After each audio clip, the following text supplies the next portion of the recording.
사도행전 2장 29절부터 36절인데 저희가 34절, 35절만 같이 읽도록 하겠습니다.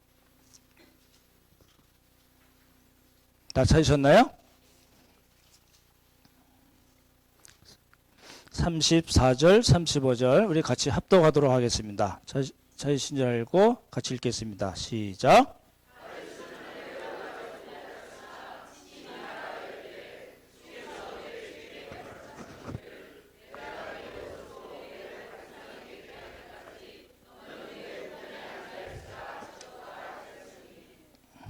아멘.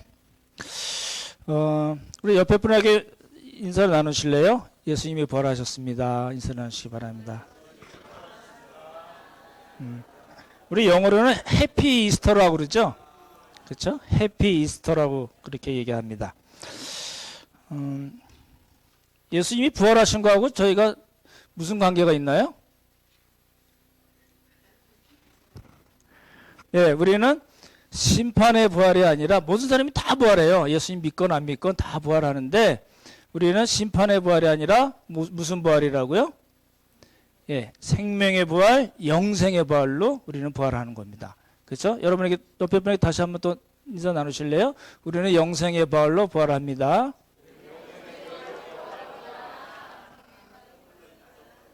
예. 맞자 맛있게 드셨나요? 오늘 포도주가 조금 세서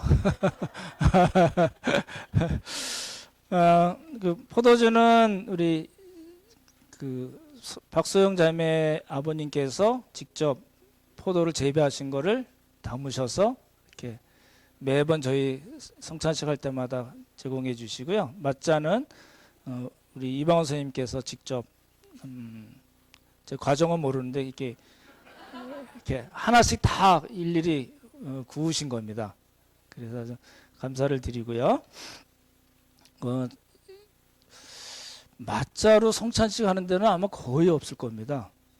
이게 원형 오리지널 폼에 가깝거든요. 그래서 혹시 자랑하고 싶은 분들은 한두 개씩 갖고 가셔서 옆에 분에게 또 주셔도 좋을 것 같습니다.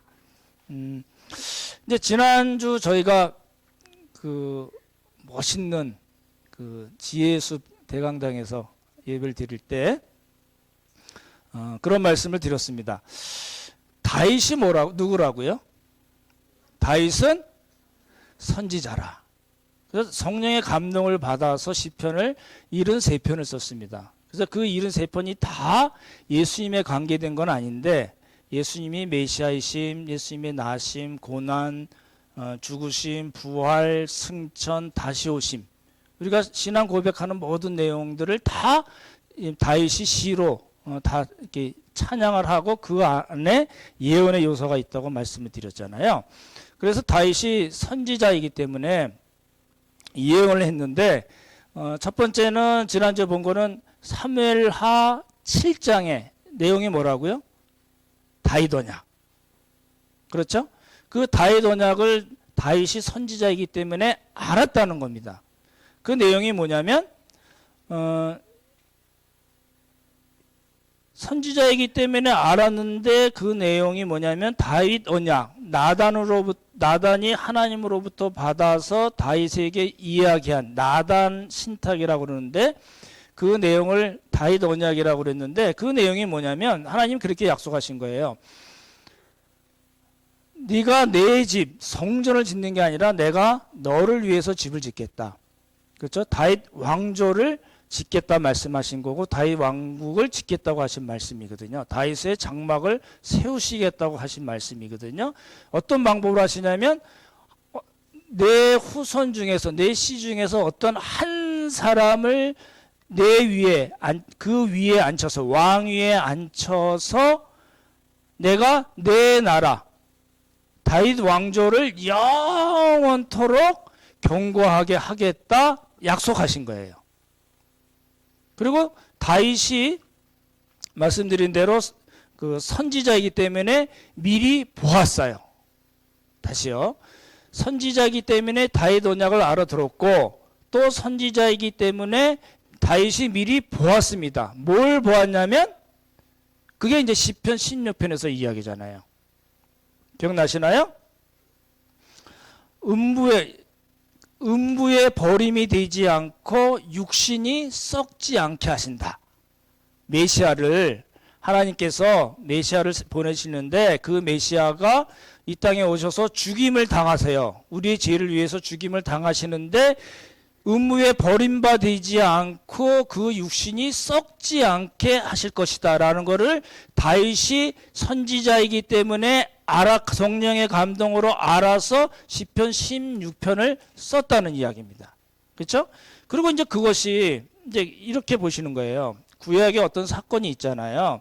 다윗이 선지자고 또 다윗 언약에 대한 이야기, 그 다음에 메시아가 오셔서 우리 죄를 위해서 죽으시는데 대신 음부에 버리거나 그 육신이 썩지 않고 부활하실 것이다 라는 거를 구약에 대한 이야기고, 그것이 어떻게 성취가 됐냐면 예수 그리스도께서 오셔서 십자가에 못 박혀 돌아가시고 3일 만에 역사적으로 부활을 하셨습니다. 부활을 하시고 그리고 하나님께서 예수 그리스도를 높이셔서 하나님 보좌 우편에 앉게 하심으로써 다윗에게 말씀하신, 다윗 너의 한 후손, 너의 씨를 통해서 내 나라가 영원토록 경거하겠다 하신 것을 예수 그리스도의 높아지심, 예수님께서 하나님의 보좌 위편에 앉아 계신 것을 통해서 이루시겠다는 겁니다.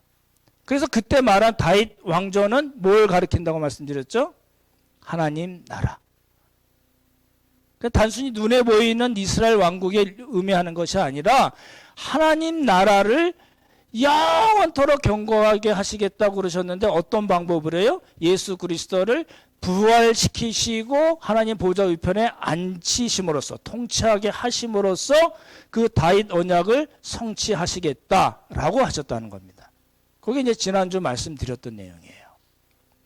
제가 저희 병원에 있는 수관호 선생님이랑 같이 이제 그분이 감리교, 지난번에 한번 말씀드렸는데 감리교인이셔가지고 이제 같이 회진 돌고 말씀을 나누면서 우리는 성찬을 이렇게 해요. 그랬더니 맞자 이야기했더니 꼭 하나만 갖다 주세요. 먹어보고 싶어요. 그래서 갖다 드리고 했고, 그리고 제가 지난주 설교 들었던 거를 잠깐 말씀을 드렸어요. 왜냐하면 이제 전통적인 교인들은 아주 신앙생활을 전통적으로 해오셨던 분들은 부활절을 그냥 단순히 부활절로 지내요. 말이 이상하죠? 그러니까 예수님이 부활하셨다는 것에만 포인트를 맞춰서 이야기하기 때문에 그 다음 이야기가 진행이 안 되는 겁니다. 예수님이 부활하셨어요. 너무 기뻐요. 우리도 부활할 거예요. 근데요, 그 예수님이 어디 계시다는 거예요? 부활하셔서 하나님 보좌 우편에 앉아 계시다는 거예요. 하나님 나라 가면 보좌가 이렇게 딱 있을까요? 번쩍번쩍하는 다이아몬드로 만든 하나님의 보좌가 있고 그 옆에 은이나 또 뭐 이런 조금 떨어지는 걸로 예수님이 옆에 앉아 계시는 걸까요? 그렇지 않다는 겁니다. 그 이제 조금 어려운 신학적인 이야기로 두 보좌 사상이라고 그러거든요. 근데 유대인들은 그걸 이해를 못하는 거예요. 그죠? 그러니까 그렇지 않습니다. 예수님은 하나님이시거든요. 그 하나님이 원래 위치로 돌아가신 거예요. 예수님께서 비하라고 하잖아요. 낮아지셨다가 원래 위치로 가신 거예요. 그걸 뭐라고 그래요? 승귀, 높아지심으로 얘기한다는 겁니다. 그래서 지금도 온 우주 만물을 다스리시고 구원 역사를 여전히 진행하시고, 누굴 통해서요? 성령님과 교회를 통해서, 성령님과 우리를 통해서. 우리가 그러니까 시시한 사람인가요? 아니요. 하나님의 그 놀라운 구원 역사를 누굴 통해서 이루시겠다는 거예요? 성령을 통해서, 그리고 우리를 통해서. 그러니까 대단한 사람들입니다. 옆에 분에게 한번 인사 나누실래요? 오, 대단하시네요. 정말 대단하신 분들입니다.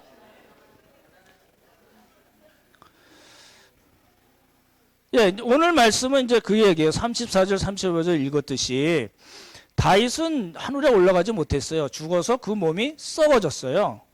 그렇잖아요? 똑같아요. 우리랑 전혀 다를 게 없는데 다윗이 하나님 나라에 올라가 보지 이제 살았을 때 올라가지 못했지만 뭐라고 예언을 했냐면 그게 오늘 시편 110편 말씀을 이제 오늘 이 베드로가 인용을 하는 겁니다. 34절 다시 보시면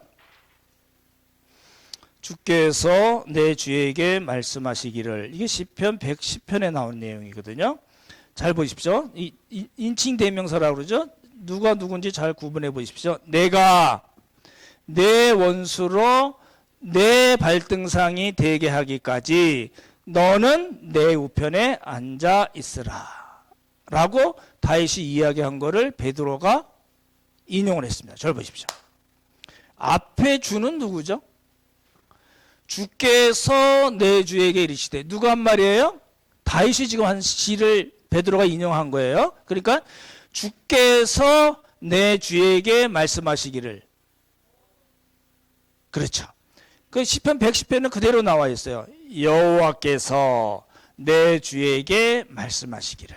절 보십시오. 제 손을 보시면 이게 뭐예요? 여호와께서 내 주에게, 누구죠? 예수 그리스도. 이상하죠? 그걸 다윗이 어떻게 알아요? 다윗이 누구라고요? 선지자라니까요. 성령의 감동으로 그렇게 얘기한 거를 알게 된 거예요. 그렇죠? 그러니까 여호와께서 누구에게요? 예수 그리스도께 뭐라고 이야기하시냐면, 뭐라고요? 내가, 여호와시죠? 하나님이시죠? 내 원수로 내 발판이 되게까지 너는 어떻게 하라고요? 내 우편에 앉아 있으라. 이게 앉는 게 그냥 앉아 있는 게 아니라 통치라고 말씀드렸잖아요. 그죠? 이거를 예수님이 원래 인용을 하셨어요. 예수님이 인용을 하시고 바리새인들이 자꾸 바리새인도 그러고 이스라엘 사람들 그러고 다윗의 후손 예수여, 다윗의 자손 예수여, 그러니까 나 아니야. 나 다윗의 후손 아니야. 그 얘기하신 거예요. 마태복음 22장에 나오거든요. 그거를 뭘 인용해서 이야기하시면 시편 110편을 통해서, 봐라, 다윗이 나보고 주라고 그러는데 내가 걔 후손이야? 그렇게 말씀하신 거예요, 실제로. 마태복음 22장에 나오거든요. 그거 말씀하셨던 거를 베드로가 잘 보고 배웠다가 지금 사도행전에 쓴 겁니다. 그죠? 그러면 이제 문제가 생겨요.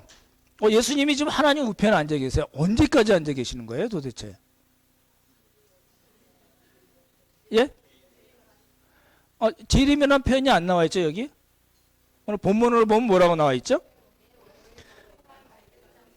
예. 내가 내 원수로 하여금 내 발판이 되게 하기까지, 내 발등상이 되게 하기까지, 내 발받침이 되게 하기까지 너는 내 우편에 앉아서 통치하라 는 이야기예요. 무슨 말씀인지 아시죠? 예. 그걸 이제 잘 보시면 좋은데, 여기 발판으로 삼다, 발등상이 되다, 발받침으로 삼다는 얘기는 뭐냐면 굴복시키다 라는 뜻입니다. 다시요. 무슨 뜻이라고요? 예. 누가 누구를 굴복시켜요? 하나님께서 원수, 누구요? 사탄. 그렇죠? 사탄을 예수님의 뭐로 삼으세요? 뭐예요?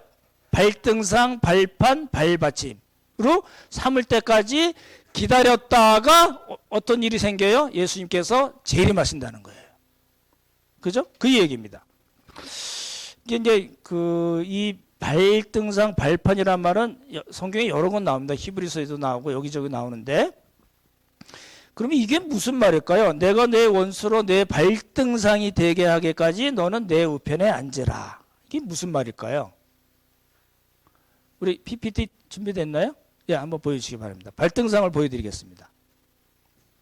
이제 투탕카멘이라는 이집트 파라오죠. 네, 넘기시면 요겁니다. 잘 보시면은 뭐가 있어요? 첫 번째 뭐가 눈에 딱 띄세요? 우리는 의자라고 안 하고 보좌. 그래서 왕의 보좌가 딱 있고요. 왕이 앉잖아요. 근데 앉으면 좀 다리가 좀 불편한가요? 숏다리라서 불편해서 뭘 해놨을까요? 아니에요. 왜 그럴까요? 이거 밑에 게 뭐예요? 저게 발등상이라는 겁니다. 발판입니다. 근데 잘 보시면요, 뭐가 새겨져 있죠? 그죠? 넘겨보십시오. 이거는 이제 투탕카멘의 부인입니다. 그렇게 놀고 있어요. 예, 그 다음에 요겁니다. 요걸 잘 보시면 사람이 이렇게 나와 있고, 그쵸? 이렇게 뒤로 이렇게 묶은 줄이 보입니다. 이게 뭐냐면, 당신은 그렇게 한 거예요. 내가 어느 나라에 가서 그 나라의 그 왕들 정복하고 다 때려 부시고 나서 어떻게 하냐면 끌고 오잖아요. 그래서 내가 앉는 그 보좌에 밑에 발판에 뭘 깔아 놓냐면 내가 누구누구를 어떻게 했어라고 쓰기도 하고 그 사람들의 모양을 만들어서 그리고 뒤로 묶은 것을 만들어 놓고 이렇게 발판에 자기의 업적을 나타내는 겁니다. 무슨 말인지 아시죠? 그래서 이 발등상 발판이라는 건 뭐냐면 승리한 왕의 지혜와 힘, 위엄, 권세와 영광을 드러내는 겁니다. 다시요. 누구의 영광을 드러내요? 예, 승리한 왕의 위엄, 지혜와 힘, 권세와 영광을 드러내는 것이 발판이라는 겁니다. 되셨죠? 한 번 더 보실래요? 밑에 보시면 예, 똑같습니다. 그다음에요. 예, 여기 이제 이거는 그 대리석 같은 거 화강암이나 화강암 같은 거겠죠? 그거를 이제 표시를 했는데 밑에가 뭐가 보이시나요? 사람을 어떻게 하고 있어요? 그렇죠? 이게 무슨냐면 여호수아서에도 나와요. 아모리 족속 5왕을 여호수아가 다 물리치고 왕들을 데리고 와 그래가지고 자기 군대 그 부하들에게 니들 와서 하나씩 밟어. 뭘 의미할까요? 예, 정복을 의미하는 겁니다. 하나님이 우리를 도우셔서 이 가나안 땅을 우리가 차지하게 된다라는 것을 실제로 보이는 어떤 형식으로 보이냐면 적군의 왕을 시시한 사람이 아니고요. 왕을 어떻게 했어요? 눕혀놓고 어떻게 발로 밟습니다. 그죠? 그 그림이거든요. 하나 더 보여주실래요? 예, 같은 그림입니다. 예, 절 보십시오. 그러니까 피정복자 왕의 목을 받는다든지, 그렇죠? 그 사람들의 그림을 그려놓거나 또 묶은 모습을 그려놓거나 자기가 어떤 일을 했다는 것을 써놓고 자기의 발판으로 삼는다는 것은 뭘 의미하면 아까 말씀드린 대로 승리한 왕의 뭘 가리켜요? 지혜와 힘, 위엄, 권세와 영광을 나타내는 겁니다. 그러니까 이 얘기죠. 지금 하나님께서 그렇게 말씀하시는 거예요. 보좌 우편에 앉은 예수님께 뭐라고 얘기하시냐면 내가 내 원수 사탄을 어떻게 해요? 발로 밟고 내 발등상이 만들기까지 너는 내 우편에 앉아서 통치하라는 이야기잖아요. 되시죠? 그러니까 이게 뭐예요? 발로 밟든다 하면은 뭐가 딱 떠올려오셔야 되는데 창세기 3장 15절에 여자의 후손이 뱀의 머리를 상하게 한다. 그런 거 생각나시죠? 그렇죠? 그 얘기를 지금 하고 있는 겁니다. 그래서 표현이 좀 그렇긴 한데 이게 좀 실감나게 말씀드리려고 표현을 그렇게 하는 겁니다.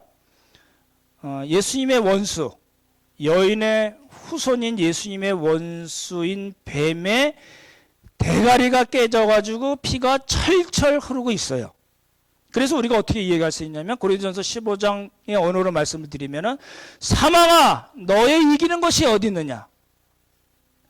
바울이 자신 있게 얘기한 거거든요. 사망아 너의 쏘는 것이 어디 있느냐. 그렇게 이야기할 수 있어요. 근데 뭐가 문제냐면 그것이 다 끝났나요? 이 뱀 대가리가 깨져가지고 피를 철철 흘리지만 얘가 죽었나요? 아직도 살아서 꿈틀거리나요? 예, 살아서 꿈틀거려요. 언제 죽어요? 예, 예수님께서 내려오실 때, 재림하실 때 또는 하나님께서 그 사탄을 예수 그리스도의 발등상으로 만들 때까지는 얘가 아직도 살아서 꿈틀거리고 예수 믿는 사람들을 미혹하게 하고 공격하고 대적하고 어떻게 하든지 간에 예수님 못 믿게 만드는 일을 지금도 하고 있다는 겁니다. 이해가 되시죠? 여러분 그거 아시죠? 노르망디 상륙작전 아시나요? 그 2차 대전 때 44년 1944년 6월 6일로 제가 기억하는데 그 날은 D-Day인가요? V-Day인가요? 우리 아시죠? D-Day 아시죠? 뭔가 시작하는, 그쵸? 그 2차 대전을 전쟁으로 만드는 결정적인 날이 D-Day잖아요. 우리 그런 거 하잖아요. 그죠? 우리 권상현 지사님 아들이 D-Day를 잡았습니다. 토요일 날. 그 D-Day가 있고, 그 다음에요. 그렇다고 V-Day가 승리의 날이 바로 왔나요? 그렇지 않잖아요. 잘 보십시오. 지금 그 얘기가 딱 맞습니다. 예수님께서 십자가에 못 박혀 돌아가시고 고난을 당하시고, 우리가 알고 있는 십자가는 로마 십자가라고 해서 십자가, 그냥 생각하는 십자가인데 옛날엔 그런 십자가 아니고 타오 십자가라고 해서 십자가가 원래 큰 기둥 이렇게 된 거는 박혀 있고, 영화에서 많이 보셨듯이 예수님이 지고 가신 거는 그냥 이렇게 통으로 된 거잖아요. 그냥 거기다 갖다 붙이는 거거든요. 그러니까 이제 로마 십자가가 아니고 타오형 십자가라고 그럽니다. 어찌됐든 간에 예수님께서 십자가에 못 박혀 돌아가시고, 그리고 3일 만에 부활하시고 하나님께서 높이셔서 하나님 우편에 앉아 계셔서 뱀의 대가리가 깨졌고, 그리고 그것이 완전히 죽을 때까지 하나님 우편에 앉으셔서 통치하신다. 온 우주 만물을 다스리시고 구원 역사를 이루시고 우리의 중보자 역할을 하신다. 그리고 그것이 다 끝난 후에 예수님께서 오시잖아요. 그러니까 그 예수님께서 오시는 날이 D-Day인가요? V-Day인가요? 네, V-Day라는 거예요. 승리의 날이라는 거예요. 그러니까 아직 완전한 승리를 했어요. 그래서 사망아 너가 이기는 것이 어디냐, 네가 쏘는 것이 어디냐, 까불지 마, 이렇게 얘기할 수 있지만 완전히 게임이 끝난 거는 아니라는 거잖아요. 그러니까 D-Day가 있고 V-Day가 있어요. 기억을 해두시면 좋겠네요. 그러니까 이제 어떤 그 발등상이 되게 하기까지라고 이야기한 거는 어떤 시간적인 의미가 포함이 되어 있는 겁니다. 그렇죠? 그래서 이사야서 25장에 보면 사망을 영원히 멸하실 것이라 라는 말씀이 있어요. 뭐라고요? 사망을 영원히 멸한다는 말씀은 뭐예요? 그 사망을 가져온 죄, 사망, 사탄의 권세, 그거를 모두 다 이제 멸하실 날이 있을 것이다 라고 예언하는 거잖아요. 그렇죠? 그러니까 그것이 초림으로 다 이루어진 거는 아닙니다. 예수님의 초림으로 모든 것이 다 해결됐다? 아니에요. 우리의 구원이 충분히 이룰 수 있도록 예수님께서 구원을 이루셨지만 그거는 D-Day예요. 승리의 날은 아직 아니라는 거예요. 승리의 날은 언제 온다고요? 재림 때라는 겁니다. 오늘 말씀 다 드렸어요. 이제 별거 이제 그렇게 이제 정리를 하시면 좋을 것 같아요. 지난주에 말씀드렸듯이 하나님께서 다윗에게, 다윗이 성전 짓겠다 그러니까 나단한테 성전 짓겠다 그러니까 나단이 그래 잘했어 그렇게 그리고 집에 가서 밥 먹을 때 하나님이 짠 나타나셔서 쓸데없는 소리 하니 난 그런 계획 없어 이렇게 얘기하시고 나단에게 말씀하시잖아요. 그 말씀을 다윗에게 이야기해줘요. 그게 다윗 언약이에요. 네가 나를 위해서 집을 짓겠다고? 아니지. 내가 너를 위해서 집을 짓고 내 왕조, 내 왕국을 영원토록 견고하게 할 거야. 누굴 세우세요? 다윗의 너의 혈통으로 오는 다윗의 씨, 다윗의 후손을 통해서 내가 그렇게 할 거야. 누굴 가르쳐요? 메시아, 예수 그리스도를 가르쳐요. 그리고 그때 말하는 왕국은 무슨 왕국이에요? 하나님 나라. 이게 이제 예수님께서 오셔서 이루셨어요. 그렇죠? 그래서 부활하시고 하나님 우편에 계심으로써 다윗 언약을 이루시고 지금도 영원히 하나님 나라를 세워가고 계시는 중인데 지금도 온 우주 만물을 다스리시고 구원 역사를 교회와 성령님을 통해서 하시고 그리고 하나님 우편에서 우리의 중보자가 되셔서 예수님께서 일을 하고 계시는 거예요. 그것이 하나님께서 이제 사탄을 밟고 완전히 깨부시고 완전히 죽여버리고 완전히 정복하시고 예수 그리스도의 발등상 발판으로 만드시고 나서 이제 예수님께서 오셔서 우리가 아는 영원한 하나님 나라가 새하늘과 새 땅이 이 땅에 임함으로써 하나님 나라가 이제 영원히 시작이 되는 겁니다. 그렇잖아요? 오늘 설교 제목이 뭐죠? 지난주랑 똑같은데요. 예, 예수님의 부활의 또 다른 의미가 무엇인가? 그죠? 지금 그걸 살펴보려는 거거든요. 부활은 역사적인 사건입니다. 당연합니다. 예수님께서 부활의 첫 열매가 되셔서 예수님의 부활이 나의 부활입니다. 그렇지만 거기서 끝나지 않고 또 다른 의미가 있다는 겁니다. 말씀드린 내용이에요. 잘 보십시오. 그렇다면 예수 그리스도의 죽음, 부활, 승기로 또 그것을 통해서 성령을 우리에게 부어주셔서 우리가 성령으로 중생이 된 사람이에요. 그래서 하나님의 자녀가 된 사람이에요. 그래서 하나님 나라의 백성이 된 우리는 예수님의 승기 이후에 예수님께서 이제 재림하실 때까지 그러면 하나님께서 예수 그리스도를 보좌 우편에 앉히시고 또 역사하시고 구원 역사를 이루시는 성령과 교회를 통해서 구원 역사를 이루신다는 거잖아요. 그 이루신다는 걸 우리가 다 잘 알고 있어요. 우리는 좀 기다리기만 하면 되는데 그러면 그 D-Day와 V-Day에 살고 있는 종말을 살고 있는 우리로서는 그러면 어떻게 살아야 되겠는가가 부활의 또 다른 의미입니다. 그렇잖아요. 그래서 제가 평상시 여러 번 말씀드렸어요. 일상예배 말씀드렸잖아요. 영적 예배, 일상예배. 하나님 사랑, 이웃 사랑의 이중계명 말씀드린 거잖아요. 우리 그렇게 살아야 돼요. 교회가 정말 성경적인 교회가 돼야 되는 이유가 뭔가요? 성경적이지 않은 교회를 하나님께서 지금 하나님 보좌 위편에 계신 예수님께서 그런 교회들을 사용할 수 있겠는가? 그렇지 않다고 보는 겁니다, 저는. 교회가 안 많고 그것 때문에 예수 믿는 사람이 많아진다 하더라도 정말 그렇게 하나님께서 그렇게 쓰셨을까라는 의심이 있는 거예요. 그런 부분이 있겠지만 성경적이지 않고 만지기만 하면 푸석푸석 떨어지고 썩은 냄새가 나는 교회를 통해서 하나님께서 부활하신 예수님께서 그 역사를 하시겠는가? 그렇지 않다는 거예요. 그렇게 너무 힘들다는 거예요. 그래서 뭐예요? 우리는 성경적인 교회가 되어야 돼요. 우리는 이중계명, 하나님 사랑, 이웃 사랑을 행해야 돼요. 우리의 일상 예배를 행해야 돼요. 그렇지 않으면 지금 영원한 하나님 나라 위편에 계셔서 우리를 다스리시는 예수 그리스도의 통치에 우리가 반하고 있는 거예요. 그 통치를 우리가 받아들이지 않고 있는 거예요. 여러분의 자녀들이 오늘 이제 부모 세미나 하잖아요. 다 키웠는데 뭐 또 해. 혹시 그럴지 모르지만 회개하는 시간이 되시면 좋겠네요. 저부터요. 우리 자녀들이 잘 되기 원하잖아요. 아니신가요? 그따위 생각 갖고 살지 말자니까요. 어떻게 하든지 간에 반에 있는 애들 모든 애들 다 제끼고 탑이 되길 원하잖아요. 그러지 말자니까요. 우리 아이들이 예수님께서 지금 다스리신다고 하는 우리는 알고 있잖아요. 너무 잘 알고 있어요. 여태껏 말씀드린 내용이에요.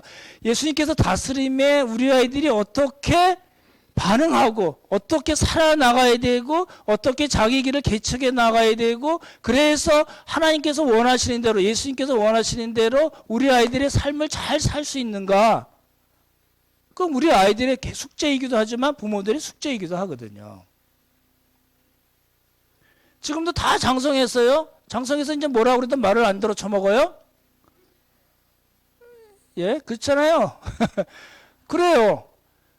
그럼 뭐가 문제가 있는 거예요. 그 자녀가 예수님을 안 믿고 그렇죠? 세상으로 향해 나가고 모든 원리와 가치관이 세속적이라면 부모로서 어떤 마음을 가져야 될까요?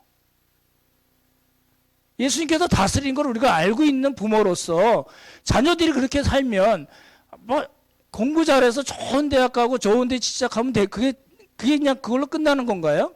아니요. 그럴수록 더 안 좋을 수 있습니다. 조금 모자르지만 하나님의 뜻대로 살도록 너무너무 애를 쓰는 그런 자녀로 만들어야 되지 않을까요? 우리가 그런 모습을 보여야 되지 않을까요? 그게 바로 예수님의 통치를 이 땅에서 우리가 받는 삶이라는 겁니다. 오늘 말씀을 정리하겠습니다. 하나님께서 다윗에게 말씀하셨던 다윗 언약이 예수님의 죽음, 부활, 그리고 높아지심, 하나님의 우편에 앉아 계심으로써 다 성취가 되었습니다. 그리고 이제 완성을 할 겁니다. 그러면 예수님의 보좌 우편에서 온 우주 만물을 다스리시고 교회와 성령님을 통해서 하나님의 구원, 남은 구원 역사를 이루시고, 그리고 우리를 위해서 중보하시는 예수 그리스도의 그 통치하심에 우리가 어떻게 살아야 되겠는가 깨닫고 이해하고 그렇게 사는 복이 있기를 예수님의 이름으로 축원합니다. 기도하겠습니다.